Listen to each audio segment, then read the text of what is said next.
তাৎক্ষণিক বার্তা আদান প্রদানের জনপ্রিয় অ্যাপ্লিকেশন হোয়াটসঅ্যাপে ব্যক্তিগত কথোপকথন বা চ্যাটের পাশাপাশি গ্রুপ চ্যাটে একে অপরের সঙ্গে সংক্ষিপ্ত সভা করা যায়। শুধু তাই নয়, গ্রুপের সদস্যদের সভার বিষয় ও তারিখ আগে থেকে জানিয়ে দেওয়ার জন্য ইভেন্টও তৈরি করা যায় হোয়াটসঅ্যাপে। এর ফলে গ্রুপের সদস্যরা নির্দিষ্ট সময়ে সভায় অংশ নিতে পারেন। গ্রুপ চ্যাট ব্যবহারকারীদের কাছে জনপ্রিয়তা পাওয়ায় এবার ব্যক্তিগত চ্যাটেও ইভেন্ট তৈরির সুযোগ চালু করতে যাচ্ছে হোয়াটসঅ্যাপ। এই সুবিধা চালু হলে ব্যক্তিগত বা প্রাতিষ্ঠানিক কাজে ব্যস্ত ব্যক্তিরা আগে থেকে সময় নির্ধারণ করে একে অপরের সঙ্গে আলোচনা করতে পারবেন। হোয়াটসঅ্যাপের বিভিন্ন সুবিধা নিয়ে কাজ করা প্রতিষ্ঠান WebEtInfo এক প্রতিবেদনে জানিয়েছে, বর্তমানে ব্যক্তিগত চ্যাটে ইভেন্ট সুবিধার কার্যকারিতা পরীক্ষা করছে হোয়াটসঅ্যাপ। হোয়াটসঅ্যাপের অ্যান্ড্রয়েড 2.25.1.18 বেটা সংস্করণে সুবিধাটি ব্যবহার করা যাচ্ছে। তবে সুবিধাটি কবে নাগাদ সবার জন্য উন্মুক্ত হবে সে বিষয়ে সুনির্দিষ্ট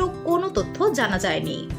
WebEtInfoর তথ্য মতে গ্রুপ চ্যাটের পদ্ধতির মতোই একইভাবে ব্যক্তিগত চ্যাটেও হোয়াটসঅ্যাপ ইভেন্ট তৈরি করা যাবে। এজন্য চ্যাটের পেপার ক্লিক আইকনে ট্যাপ করে ইভেন্ট আইকন নির্বাচন করতে হবে। এরপর ইভেন্টের নাম লিখে শুরুর তারিখ ও সময়ের পাশাপাশি শেষ হওয়ার সময় উল্লেখ করতে হবে। এর ফলে অন্য ব্যক্তি ইভেন্টের সময়কাল সম্পর্কে পরিষ্কার ধারণা পাবেন। যে ব্যক্তিকে আমন্ত্রণ জানানো হবে তিনি ইভেন্টের আমন্ত্রণ গ্রহণ বা প্রত্যাখ্যান করতে পারবেন।